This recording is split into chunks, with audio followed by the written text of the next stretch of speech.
지금은 탄광문화공원, 관광지로 더 유명한 정선군 사북의 동원탄좌. 하지만 이곳의 1980년 봄은 너무나도 잔인한 계절이었습니다. 1980년 4월 동원탄자 사북광업소 광부들은 부당한 노동 착취에 대해 개선을 요구했습니다. 낮은 임금과 열악한 근로환경, 이를 방관하는 어용 노조와 노조 지부장 부정 선거가 불만이었습니다. 그러나 이 문제를 함께 해결하자고 말했던 노조 지부장과 경찰은 약속을 지키지 않았고 광부들이 다시 항의하는 과정에서 이른바 지푸차 사건이 발생했습니다. 사법경찰관이 노조에 항의하는 광부들을 사찰하다 발각되자 경찰 지프로 광부들을 치고 달아난 겁니다. 사건의 시작은 단순한 노동쟁의였습니다. 석탄가루 자욱한 막장에서 변변한 보호 장구도 없이 목숨 걸고 석탄을 캐도 한 달 월급은 15만 원 정도. 게다가 노조는 오히려 회사 편만 드는 어용 노조였죠. 결국 동원탄자 사북광업소 광부들은 회사 측을 상대로 낮은 임금과 열악한 노동 환경 개선 등을 직접 요구하고 나섰는데요. 사북 일대를 점거하고 사흘 동안 농성을 하며 회사와 협상을 이어갔습니다. 사측과 합의가 이루어지면서 사흘간의 농성이 마무리되어 가던 바로 그때 일명 찌푸차 사건이 발생합니다. 사복경찰관이 농성장에 몰래 스며들어 노조원들을 사찰하다가 발각됐고 급히 달아나다 경찰차로 광부들을 치고 만 겁니다. 차에 친 광부들은 심각한 부상을 입었지만 다행히 목숨만은 건질 수 있었습니다.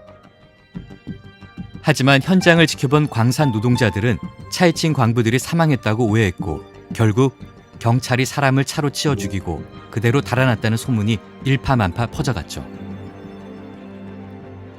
흥분한 광산 노동자들과 집회를 해산시키려는 공권력은 거칠게 충돌할 수밖에 없었고 이 과정에서 상당한 피해자가 발생하게 됩니다. 경찰관 1명 사망, 민간인과 경찰 80여 명 부상.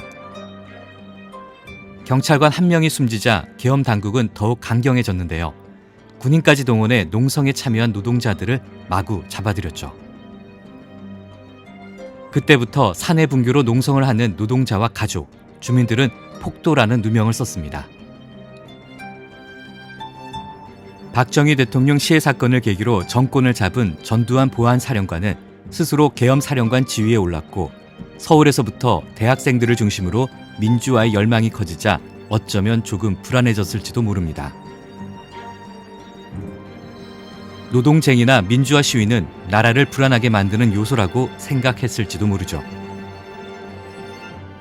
정선 사북, 시골 마을에서 발생한 작은 소요가 민주화의 열기로 바뀌어 전국으로 번지지 못하게 막으려면 정당한 권리를 주장하는 노동자들을 폭도로 만드는 게 아마 가장 쉬운 방법이었을 겁니다. 그렇게 우연한 사건으로 흥분해 과격해진 광산 노동자들은 국가에 의해 폭도라는 누명이 씌워졌습니다. 5월 광주 민주항쟁이 발생하기 불과 10여일 전의 일이었습니다. 지난 2008년 진실화해를 위한 과거사 정리위원회는 폭도들이 일으킨 사북 사태에 대해 조사에 나섰는데요. 그 결과는 과히 충격적이었습니다. 폭도로 몰려 체포된 광산 노동자들은 당시 계엄 당국에서 파견한 합동수사단의 조사를 받았고 조사 과정에서 동료 고발을 강요하며 고문과 폭행, 가족들 앞에서의 성추행 등 반인륜적 악행이 이어졌다는 사실이 드러난 겁니다. 결국 진화위는 사북 항쟁에 대해 정부의 공식 사과와 배상을 공고했는데요. 불행히도 아직 이 공고는 이루어지지 않고 있습니다. 지금까지 민주화운동 유공자로 인정받은 사람은 단 20명에 불과하고 무엇보다 제대로 된 조사조차 없었습니다. 사람의 손에는 인생이 담겨 있다고 하죠. 손을 보면 어떻게 살아왔는지 짐작해 볼 수 있다는 의미일 텐데요. 사북항쟁 피해자들의 손 모양은 기괴하게 뒤틀린 모습이 많습니다. 고문 후유증 때문입니다. 억울하게 폭도의 누명을 쓴 채 옥살이를 하고 형기를 마친 후엔 전과자로 살아야 했습니다. 이렇게 뒤틀린 손으로 무슨 일을 하며 살 수 있었을까요?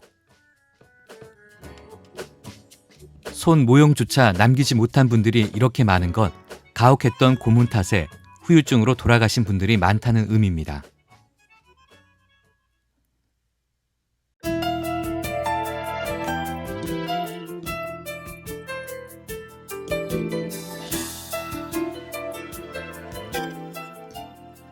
사북 항쟁이 발생한 지 벌써 40여 년.